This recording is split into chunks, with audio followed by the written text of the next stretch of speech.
Nenhuma criança, nenhuma família honesta sofrerá enquanto eu andar por estas veredas. Eu sou a sombra que protege os pequenos, o punho que pune a injustiça quando a lei vira silêncio. Diga-me, de onde você me escuta agora? Quero você ao meu lado nesta história. Juntos, faremos justiça onde o mundo virou as costas. Naquele dia, debaixo do sol rachando o terreiro da Fazenda Boa Vista, o mundo assistiu calado à brutalidade se desdobrar diante dos olhos de uma criança. Uma mão foi cortada, uma maldição foi lançada e o sangue derramado prometeu um retorno que ninguém ali seria capaz de impedir, porque às vezes o inferno vem a cavalo. A mulher ajoelhava diante do açude seco quando os vaqueiros do Coronel Juvenal Lima a pegaram com o balde ainda escorrendo barro. Não tinha roubado ouro, nem farinha, nem gado. Tinha tentado pegar água. Só água. Um balde. Para a filha que ardia em febre no rancho. Os gritos dela cortaram o silêncio da manhã quando a arrastaram até o centro do pátio.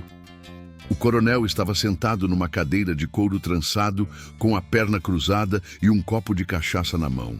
Observava tudo com um tédio ensaiado, como se aquilo fosse só mais uma manhã qualquer.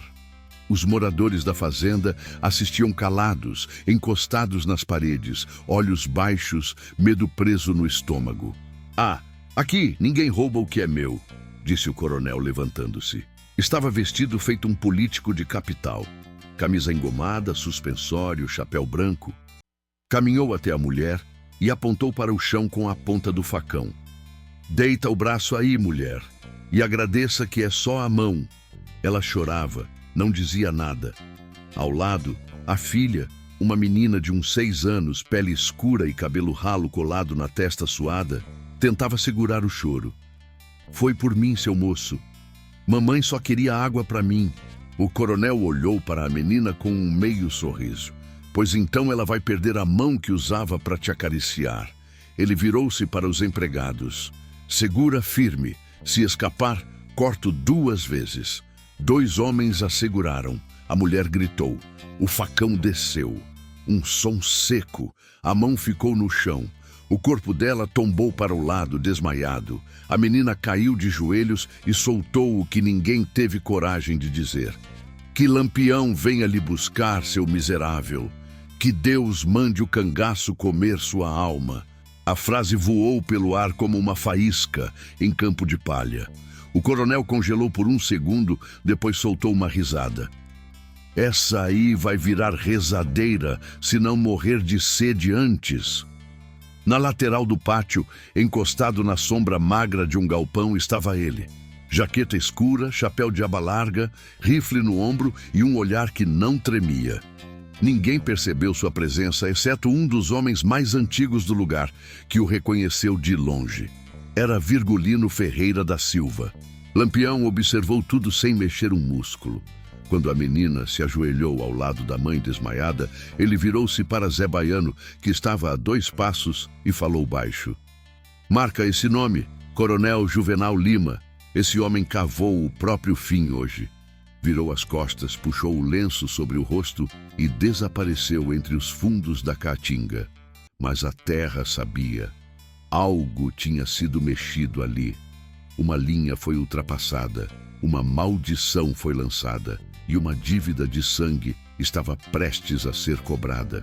Se gosta de histórias como esta, inscreva-se e ative a campainha. Aqui revivemos histórias que a história não se atreve a contar. 2 dias depois, o bando seguia lentamente pela trilha de pedras entre Cabrobó e Orocó. O calor era seco, a terra dura, e o som das patas dos cavalos se misturava ao silêncio espesso do sertão. Não era raro andar por horas sem ouvir canto de passarinho, sem ver um só lagarto. A seca daquele ano tinha se estendido por mais tempo do que os velhos lembravam. Lampião ia na frente, os olhos escondidos sob o chapéu abaixado, as mãos firmes segurando as rédeas de um cavalo escuro, comprado meses antes em Petrolina. O bicho era forte, aguentava o chão quente e a falta de água sem reclamar. Virgulino parecia ainda mais calado que o normal, E quando ele silenciava assim, todos sabiam que havia coisa pesada rodando por dentro. Capitão, e a gente vai para onde agora? Perguntou Sabonete, um dos mais jovens, tentando puxar conversa. Lampião não respondeu. Apenas enfiou a mão no bolso da jaqueta de couro e tocou algo que carregava ali há 26 anos. Uma pedra. Não era grande nem bonita. Apenas um pedaço de granito arredondado pelo tempo. Mas ninguém sabia o peso que aquele troço carregava. Era a lembrança de um dia enterrado no passado. 1904, povoado de Jatobá, do Piauí. Tinha 8 anos e viu com os próprios olhos o coronel Servilhano Guimarães mandar fechar os portões do açude. A seca comia tudo por dentro. Mais de 100 pessoas morreram ali, na beira da água, que não podiam tocar. Dentre elas, Pedrinho, um menino franzino que lhe dava rapadura escondido. Morreu com a boca seca e os olhos abertos. Naquele dia, Lampião, ainda virgulino, ajoelhou no chão duro, apertou a pedra contra o peito e fez um juramento que ninguém ouviu. Um dia eu vou ter poder, e quando tiver, homem nenhum vai negar água para ninguém sem pagar caro. Agora, décadas depois, sentia aquele mesmo gosto de poeira na boca. O rosto da menina da fazenda Boa Vista vinha e voltava como assombração. A maneira como ela ficou em silêncio, segurando o choro, como lançou aquela praga. Lampião conhecia aquele olhar. Era o mesmo que viu em si mesmo quando viu Pedrinho morrer. Capitão, insistiu Zé Sereno, cavalgando ao lado. Lampião respondeu sem olhar para ele. A gente vai subir para São Miguel de Cima. Dizem que lá tá pior que tudo. Tem ouro lá? Tem sede. Zé Sereno estranhou a resposta, mas não insistiu. Lampião raramente explicava suas decisões. Só quando a poeira baixava e os mortos já estavam enterrados. Aquela escolha, no entanto, não era por ouro, nem vingança qualquer. Era uma conta antiga. Uma linha que tinha sido cruzada. O bando seguiu em silêncio por mais 2 léguas. O céu começava a se avermelhar quando avistaram os galhos secos que cercavam o vilarejo adormecido. De cima do serrote, dava para ver os casebres de barro e as chaminés apagadas. Ninguém cantava, ninguém sorria, nem parecia lugar vivo. Lampião apertou a pedra no bolso. A estrada agora era pessoal. Quando atravessaram a entrada de São Miguel de Cima, o sol já estava se pondo atrás dos serrotes rachados. O chão era poeira solta, o silêncio espesso como barro, e o vento soprava lento, como se também tivesse sede. O vilarejo parecia ter parado no tempo. Casas de taipa com as portas abertas, redes balançando sozinhas, varais estendidos com roupas que já nem sabiam para quem secavam. Tudo ali tinha cheiro de abandono. Lampião desceu do cavalo com calma. Os outros fizeram o mesmo, um a um, deixando os animais amarrados num mourão perto da igrejinha. O sino não tocava há muito tempo. Petra, disfarçada com o chapéu abaixado, foi a primeira a notar. Ninguém apareceu para ver quem chegava. Nenhuma criança correu, nenhum velho espiou atrás da janela. Era como se todos tivessem se escondido ou desistido. Capitão, esse lugar tá morto, murmurou Sabonete, olhando ao redor com receio. Tá não, respondeu Lampião, andando em direção à praça. Só tão vivos demais para se mexer. E estavam. Na sombra da igreja, sentados no chão quente, encostados nos bancos, estavam eles. Uns 20, talvez 30. Homens, mulheres, crianças, todos com alguma coisa faltando. Um sem o braço, outro sem a mão. Crianças com panos enrolados, onde antes havia dedos. Ninguém chorava, ninguém pedia nada, só olhavam. No altar, dentro da capela, um mural feito com barro ainda úmido carregava nomes. Nomes e datas. Lampião entrou sem pressa. Os cangaceiros ficaram no terreiro em silêncio. Um padre magro de barba branca e batina remendada apareceu atrás do altar com um rosário gasto entre os dedos. O senhor é Lampião, não é? perguntou o padre, como se falasse com o vento. Sou. E o senhor é quem? Padre Cícero de Oliveira. Vigário aqui desde antes da seca de 26. A lista, apontou para o barro riscado, é dos que perderam as mãos tentando pegar água. Lampião se aproximou. 63 nomes, datas espalhadas entre 1926 e o mês anterior. Homens adultos, mulheres, adolescentes e 6 nomes pequenos, de crianças. Isso aqui tudo por causa de um balde d'água? Não era só água, era controle. O coronel Juvenal Lima manda cortar a mão de quem tenta mexer nos poços da fazenda Boa Vista. Diz que é para manter a ordem. Mas o povo aqui não tem outro jeito de viver. E o governo? O padre sorriu com amargura. O governo? Aqui só chega a mão do coronel. Lampião passou a mão pelo rosto. Olhou de novo para o mural. Tocou com a ponta do dedo o nome de uma mulher. Soledade Mendes, 1930. O barro ainda estava fresco. O corte era recente. Essa aqui? Costureira. Tentou pegar água para fazer o almoço. Cortaram a mão direita. Agora vive ali, sentada, olhando o chão. Não consegue mais costurar, nem viver. Lampião assentiu devagar. Voltou à praça. Zé Baiano se aproximou. Capitão, e agora? Ele olhou para os mutilados, as crianças, as mulheres. O olhar vazio. O silêncio. Agora a gente vai atrás de quem arrancou os braços desse povo. Mas não é para matar de uma vez. Tem coisa que vale mais que bala.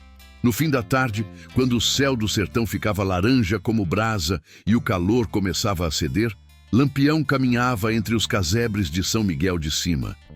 Cada porta que passava escondia um silêncio pesado.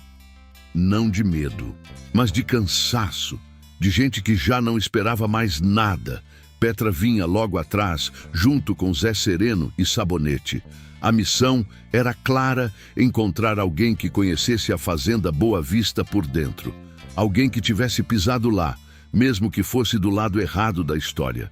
Foi Soledade quem apontou com a cabeça.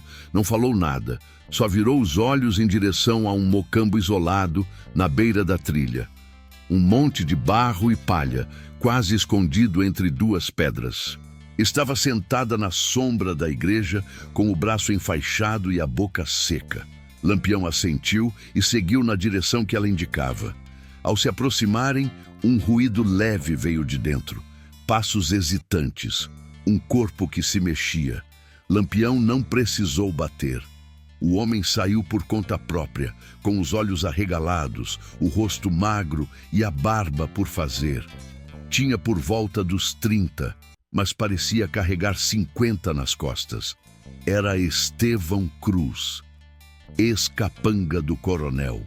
Eu não sou mais deles, capitão, disse logo, com as mãos levantadas. Eu larguei aquilo. Larguei depois do que vi. Depois do que viu ou depois do que fizeram com sua prima? Retrucou Lampião direto. Estevão engoliu seco. O corpo dele tremia, mas o olhar era firme. Cortaram a mão dela. Estava pegando água para a mãe. Ela era costureira. Morreu com febre 15 dias depois. Eu não aguentei. Fugi. Escondi aqui. Lampião chegou mais perto, encarando de cima. Conhece por dentro da fazenda? Conheço. Fui guarda de lá por quase 2 anos. Sei onde guardam as armas, o depósito, as torres, tudo. E as entradas? Só uma entrada principal. Portão de madeira reforçada. Mas tem um túnel de despejo atrás do matadouro. Estreito, mas dá para um homem passar agachado. Petra franziu o senho. Usam para esgoto, para jogar resto de couro e lavagem. Ninguém cuida, ninguém vigia. É porco e escuro, mas sai perto da torre de trás. Se entrar calado, chega dentro. Lampião cruzou os braços. Você entra com a gente? Estevão hesitou, olhou em volta, respirou fundo. Entro. Quero ver aquele desgraçado ajoelhado. Quero ver ele pagar pelo que fez com minha prima. Com essa gente toda. Zé Sereno puxou o punhal devagar. Petra o olhou de lado. Lampião apenas virou-se e caminhou de volta. Vai vestir uma roupa limpa. Amanhã você não é mais fujão, vai ser um cangaceiro e vai nos levar direto até o coração daquela peste. Estevão ficou parado por uns segundos, respirando como quem voltava à vida. Então, entrou no mocambo para trocar de roupa. Quando saiu, já era outro homem. Na vila, os cangaceiros começavam a se organizar. Os rifles eram limpos, os cantis abastecidos, os cavalos revistados. A noite caiu silenciosa, sem festa, sem fogueira. Cada um sabia que no dia seguinte não haveria cangaço comum. Era coisa grande. E o capitão não dormiu. Passou a noite inteira sentado na beira da igreja, olhando o mural com os nomes, com a pedra de Pedrinho na mão. Toque na lâmpada amarela e fique conosco. O céu ainda nem clareava quando os 20 escolhidos saíram em silêncio, um a um, escondendo os rifles com panos, carregando facões embainhados e coragem no limite. Estevão ia à frente, guiando como quem sabia que cada passo era risco de morte. O chão era fofo de tanta poeira acumulada e o mato ralo raspava as canelas dos homens agachados. O túnel ficava atrás do antigo matadouro da fazenda Boa Vista, num buraco camuflado entre pedras e raízes secas de juazeiro. Lampião ficou a 300 metros dali com os outros 60 cangaceiros. Deitado entre pedras, com o rifle ao lado e o chapéu abaixado, observava a fazenda silenciosa. O sol ainda não tinha saído, mas o calor já se anunciava. As torres de madeira da fazenda cortavam o céu escuro. 3 no total. Em cada uma, homens armados com fuzis e lunetas.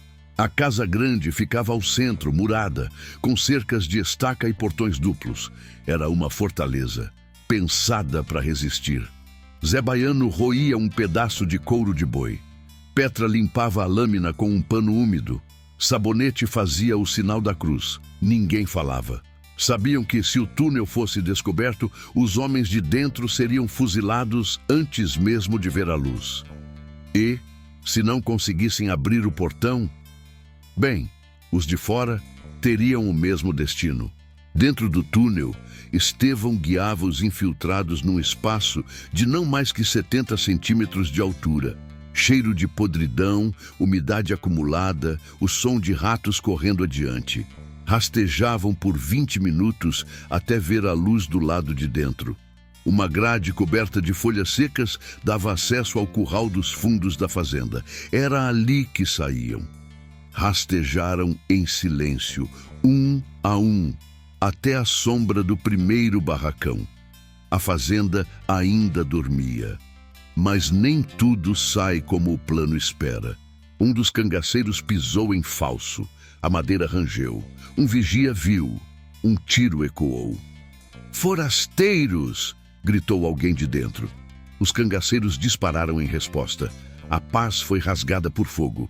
De dentro do túnel, Estevão empurrou a grade e gritou: "Abre o portão! Abre logo!"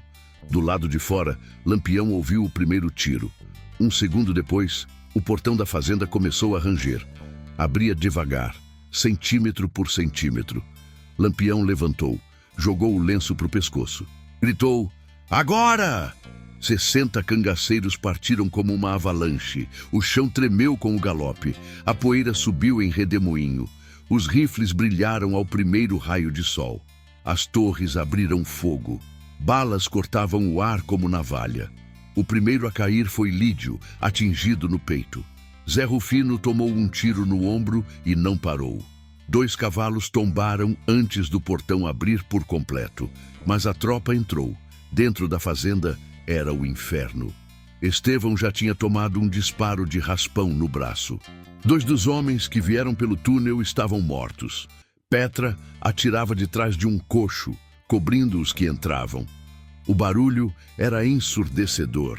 Era tiro, era grito, era madeira estourando, era o som seco do ferro em carne.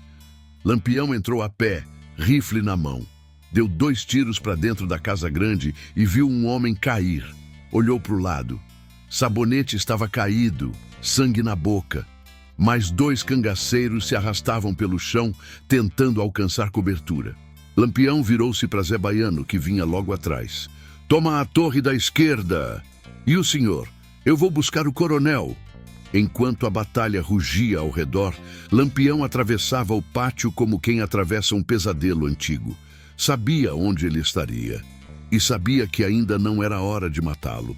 Dentro da casa grande, a escuridão era espessa, cortada apenas pelos feixes de luz que entravam pelas frestas das janelas. A madeira estalava com os tiros que vinham de fora, e o ar cheirava a pólvora e suor antigo. Lampião avançava com o rifle na mão, os olhos varrendo os cantos como fera farejando presa. 2 cangaceiros o seguiam, pisando por cima de móveis virados e pedaços de vidro espalhados pelo chão.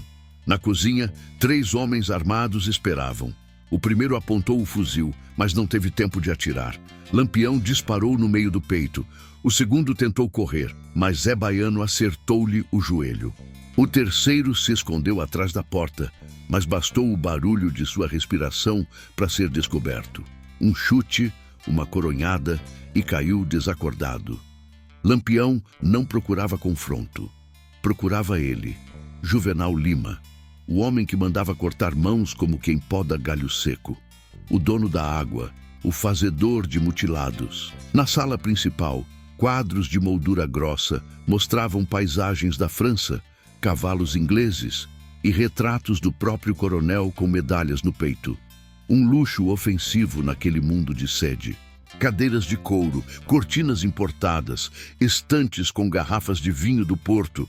Era a riqueza que parecia rir da miséria do povo. Um som veio dos fundos, estalos apressados de espora batendo no piso. Lampião disparou na direção da porta que levava ao terreiro dos fundos. Ao abri-la, viu. O coronel corria desajeitado em direção aos estábulos, escoltado por 5 capangas. Tinha trocado o paletó por uma camisa simples e calçava botas de couro. Na cintura, um revólver reluzente. Parecia mais desesperado que preparado. "Não deixa escapar!" gritou Lampião, descendo a escada de 2 em 2 degraus. Zé Baiano veio atrás. Os 2 atravessaram o terreiro sob balas cruzadas, usando sacos de couro e carroças tombadas como cobertura.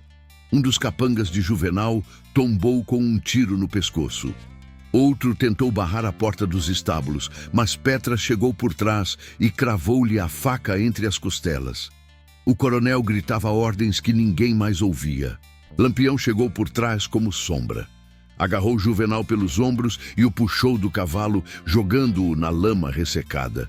O coronel gritou, tentou sacar o revólver, mas um chute o desarmou. Outro o fez cuspir sangue. "Miserável!" gritou Juvenal. "Cangaceiro maldito! Eu sou a lei aqui!"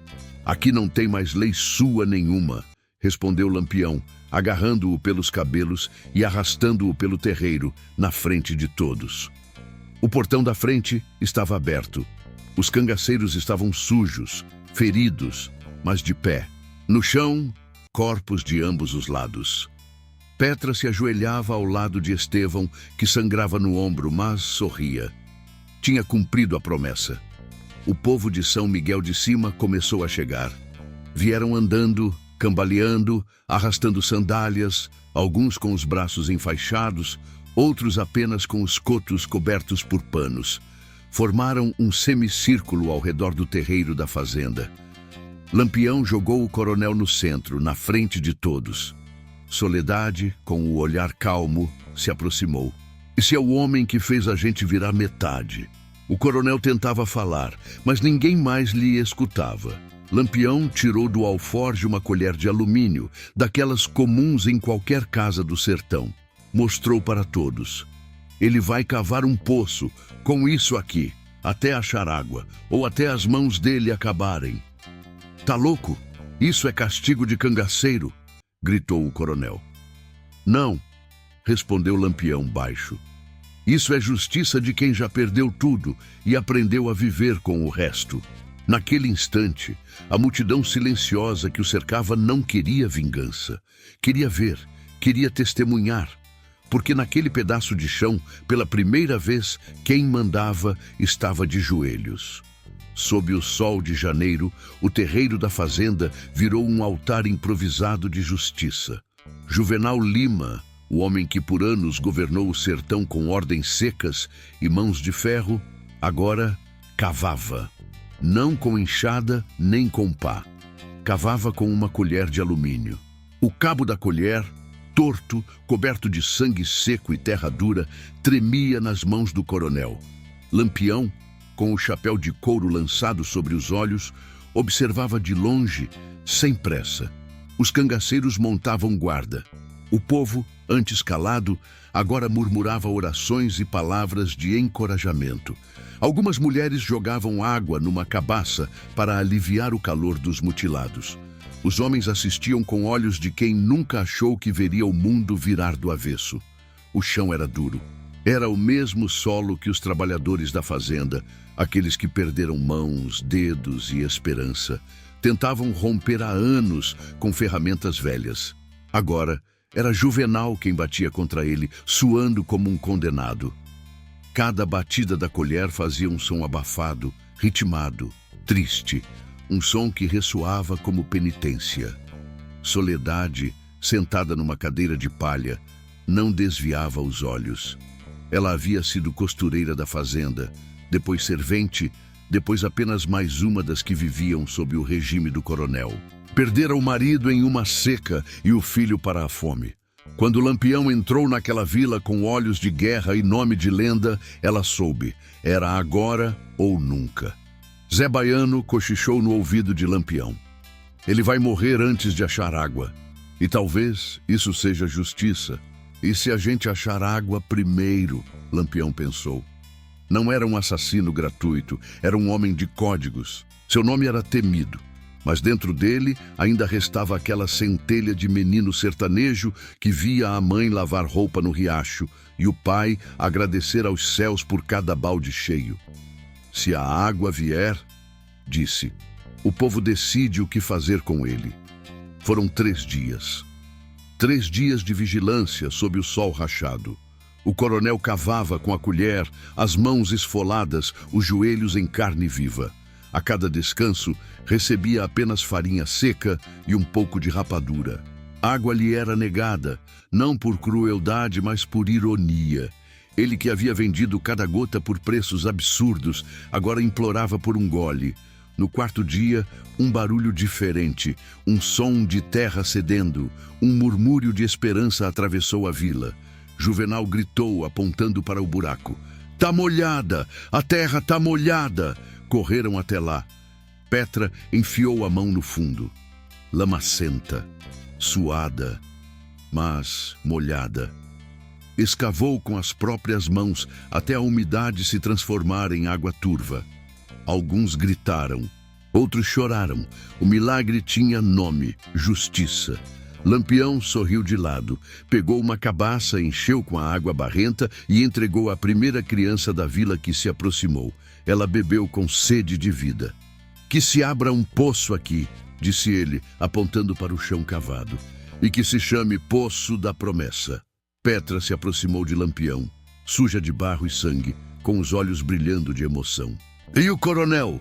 Lampião virou o rosto para o homem ajoelhado, sujo, tremendo, com os olhos arregalados e a boca entreaberta de medo. Amanhã, o povo decide. A madrugada caiu sobre a vila de Curral dos Patos como um lençol pesado. A fogueira no centro ainda ardia, iluminando os rostos marcados de cansaço, suor e dúvida. O buraco cavado por Juvenal agora era o Poço da Promessa. Mas a decisão que rondava os pensamentos de todos não era sobre água. Era sobre destino. Lampião não dormiu. Permaneceu sentado em um tamborete, afiando lentamente o punhal enquanto observava o céu estrelado. Ao seu lado, Zé Sereno e Maria Bonita cochichavam, trocando memórias de outras vilas, outras guerras. Petra permanecia junto ao poço, velando cada gota como quem cuida de um filho recém-nascido. Quando o primeiro raio de sol tocou a terra seca, o sino da capela, enferrujado e esquecido, foi tocado por um garoto. Era o chamado. O povo se reuniu em torno da praça. Juvenal, com os punhos amarrados e os olhos fundos, foi trazido por Corisco. A cada passo, olhares o atravessavam como lâminas. Ali não havia mais temor. O homem que antes mandava amarrar e cortar agora tremia diante de suas vítimas. Lampião se levantou. Seu semblante era o de sempre, duro, atento, sem pressa, mas em sua voz havia um peso raro. O homem cavou o poço. Trouxe água, mas quem sofreu foram vocês. E é vocês que devem dizer o que será feito dele. Um silêncio profundo caiu sobre a multidão. Era como se ninguém quisesse ser o primeiro a quebrar aquela quietude carregada de lembranças. Então, do fundo, uma mulher deu um passo. Era Dona Salete, velha parteira da região, que havia perdido 2 netas em um tempo de fome, quando Juvenal vendeu os últimos sacos de milho só para quem tivesse ouro. Eu não quero mais sangue, disse com voz firme, mas ele tem que pagar, com serviço, com vida, servindo a vida. Outros começaram a falar. Um homem com a perna manca, que fora espancado por tentar sair da fazenda. Uma moça que teve o irmão preso injustamente. Um lavrador que nunca viu a cor do dinheiro que trabalhou. Todos tinham histórias, cicatrizes, motivos, mas a maioria repetia o mesmo refrão: que pague com trabalho. Lampião ergueu a mão e pediu silêncio. Então, que assim seja, disse ele. Juvenal Lima, tu agora és servo desta terra. Trabalharás no poço, servirás ao povo, até que teus ossos se cansem. Quem vigia és tu mesmo. Quem comanda agora são eles. E se fugir, bom, o sertão sabe caçar. Juvenal não respondeu. Apenas baixou os olhos, resignado. Sabia que ali, mesmo livre da morte, estava preso para sempre no julgamento dos que outrora humilhou. Lampião então chamou Petra, entregou-lhe uma faca e a colocou de frente para o homem. Ele roubou tua família, teu irmão, teu nome. Mas hoje, quem escolhe o fim é você. Petra olhou a lâmina, olhou o homem. Seu peito arfava como tambor. Aproximou-se dele, levantou o queixo dele com o cabo da faca e disse: vai viver, mas nunca mais vai mandar. Ela enfiou a faca no chão, bem entre os pés de Juvenal, e se afastou. O povo aplaudiu, não por vingança, mas por justiça. Lampião sorriu. Ali, no meio do sertão, uma nova ordem nascia. Não feita de coronéis nem de cangaceiros, mas de gente. Gente que aprendeu que a sede pode ser vencida, seja de água, seja de justiça. O tempo passou ligeiro em Curral dos Patos. Sem o peso de Juvenal no comando, as decisões começaram a ser tomadas em roda, como Lampião havia sugerido.